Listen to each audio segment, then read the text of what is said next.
Las superficies de intercambio de calor en las torres de refrigeración seca son muy variopintas, hay de diferentes tipos, multitud de configuraciones de intercambio, dependiendo del tipo de tubo, que los hay circulares, elipsoidales, incluso planos, y además diferentes tipos de aletas y en forma de L, doble L, embebidas o extruidas, y todo hace al final que determinar el coeficiente convectivo exterior sea complicado.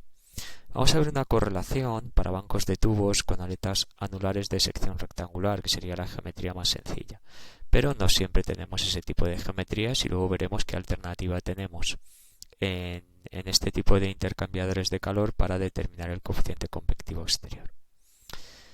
Para otra configuración, pues nos darán una correlación para determinar el número de Nusselt y el factor de fricción. Si por ejemplo para aletas, tubos aleteados con esta geometría que tenemos aquí, ¿vale? En configuración A3 bolillo, recordamos que también puede existir la configuración en línea, tenemos estas longitudes y distancias, donde P sub L, que sería esta distancia, es la separación entre tubos en la dirección del flujo, y P sub T, esta otra, es la separación de la dirección perpendicular a la dirección principal del flujo. Vale, para esa geometría podemos utilizar esta sencilla correlación que depende del número de Reynolds máximo. Nu Nusselt está basado en el diámetro d sub r como longitud característica. Reynolds máximo basado en la velocidad máxima y también en el mismo diámetro que el número de Nusselt como longitud característica. Prandtl es el número de Prandtl y correlación válida en ese rango de números de Reynolds y en estas restricciones geométricas. Para en esta expresión la velocidad máxima se puede alcanzar en el área sub 1 o en el área sub 2. Si se cumple esa restricción primera que tenemos arriba, entonces el área mínima se da en el área sub 1 y sería igual a ese área. Si se da esta otra restricción, el área mínima, pues en este caso se da en el área A sub 2. ¿Vale? Donde n sub t ahí es el número de tubos que tenemos en una hilera y de esa manera determinaríamos la velocidad máxima que utilizamos para introducir en el número de Reynolds. El coeficiente de pérdida de carga para una hilera de tubos, K, lo definimos como la relación entre la pérdida de carga y la energía cinética. Energía cinética determinada con la velocidad máxima del flujo, la misma que hemos introducido en el número de Reynolds. Para la geometría que hemos visto, el coeficiente K pues vale esta expresión que depende única y exclusivamente del número de Reynolds. Para determinar la pérdida de carga total hay que multiplicar por el número de hileras de tubos, dado que esta correlación K me da la pérdida de carga para una hilera de tubos. Multiplicamos por el número de hileras que tenemos. No obstante, existe una representación alternativa para estas correlaciones tradicionales de transferencia de calor, porque uno de los problemas que presentan los intercambiadores refrigerados por aire o torres secas es fijar una longitud característica y una velocidad para los números de Nusselt y el número de Reynolds. En la geometría anterior teníamos el diámetro de sub r y la velocidad máxima, pero son criterios un poco arbitrarios. Más arbitrarios son si en lugar de tener tubos de sección circular tenemos tubos elipsoidales, ovoidales, tubos rectangulares con diferentes tipos de aletas, más grandes, más pequeñas, diferentes longitudes. Es complicado determinar ahí cuál es la longitud característica apropiada. Y la velocidad del aire que va variando, pues muchas veces se coge la velocidad máxima, pero podría ser la velocidad de entrada, velocidad media, etc. Para eliminar todas estas complicaciones y estas restricciones que tenemos a la hora de saber cuál es la longitud característica, porque prácticamente para cada correlación tendríamos una longitud y una velocidad diferente, pues vamos a intentar representar estas correlaciones de número de Nusselt en función del Reynolds y del Prandtl de una manera diferente, que nos facilite los cálculos de manera más práctica. Normalmente, como digo, se usa diámetro exterior de los tubos y velocidad máxima del aire como longitud característica y velocidad característica, pero hay una gran cantidad de definiciones de estos parámetros debido a las diferentes geometrías. Una alternativa es representar las correlaciones de la forma que tenemos ahí.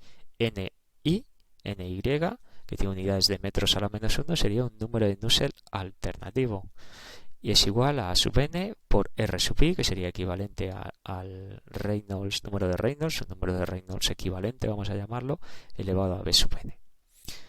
De esta expresión sale simplemente de jugar un poquito con las ecuaciones. Yo normalmente voy a tener un número de Nusselt, que es coeficiente convectivo por longitud característica dividido por la conductividad térmica del fluido, igual a una constante por A por el número de Reynolds elevado a B por el número de Prandtl elevado a un tercio.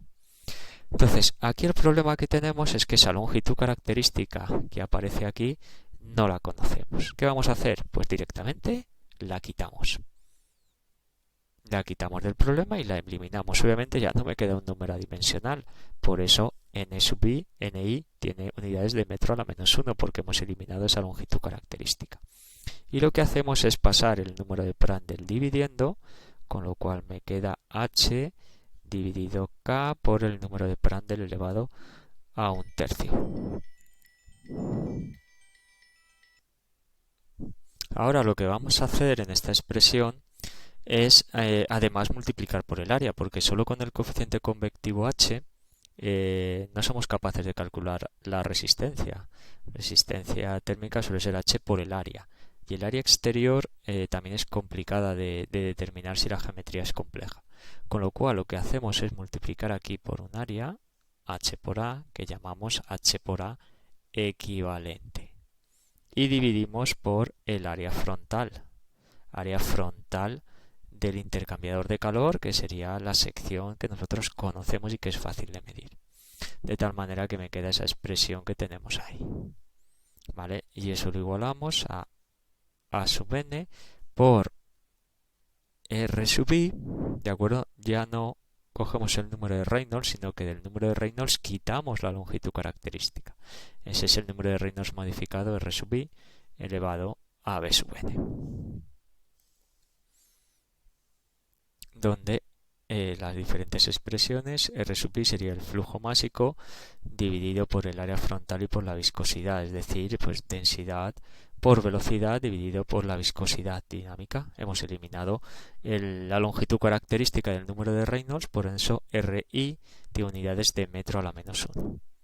¿Vale? K es la conductividad térmica del aire, A sub FR el área frontal, A sub n y B sub n dos constantes experimentales y RI número de Reynolds modificado, al igual que NI es el número de Nusselt modificado.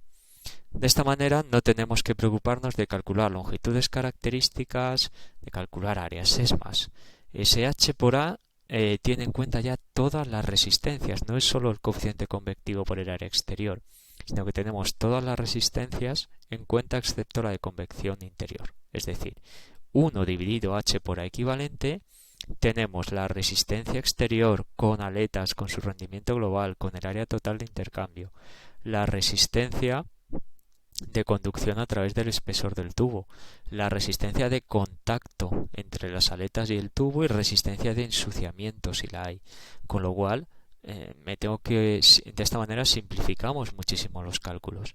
No hay que calcular áreas de aletas, rendimientos de aletas, rendimiento global, el área total en geometrías que son complejas y que son complicadas. De esta manera se simplifican muchísimo los cálculos, solo hay que calcular el coeficiente convectivo interior, que no tiene mucha dificultad, porque la geometría es sencilla, y el h por a equivalente exterior. Con esas dos resistencias ya podríamos calcular el coeficiente global de transferencia de calor. De manera análoga, para determinar la pérdida de carga se utiliza un coeficiente de pérdidas K sub He, el coeficiente de pérdidas del intercambiador de calor, que permitiría calcular la pérdida de carga, ¿vale?, que despejaríamos de aquí.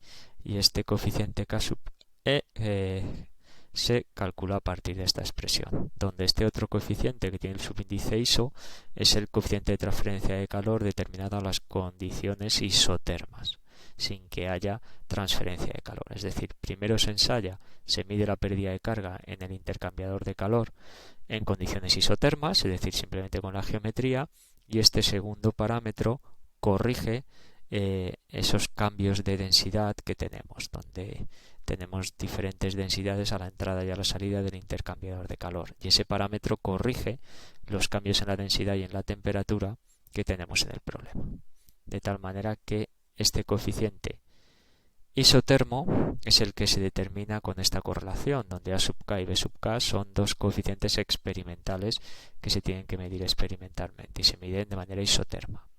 Y ρ sería la densidad del aire, ρ sub b a la entrada y ρ sub s a la salida del intercambiador de calor. Y A sub fr el área frontal, A sub k y B sub k pues constantes a determinar experimentalmente, y este RI pues de nuevo el número de Reynolds modificado, el mismo que utilizábamos anteriormente en la correlación para determinar el número de Nusselt modificado. De tal manera, con estas correlaciones se simplifica, expresándolas de esta manera, muchísimo los cálculos.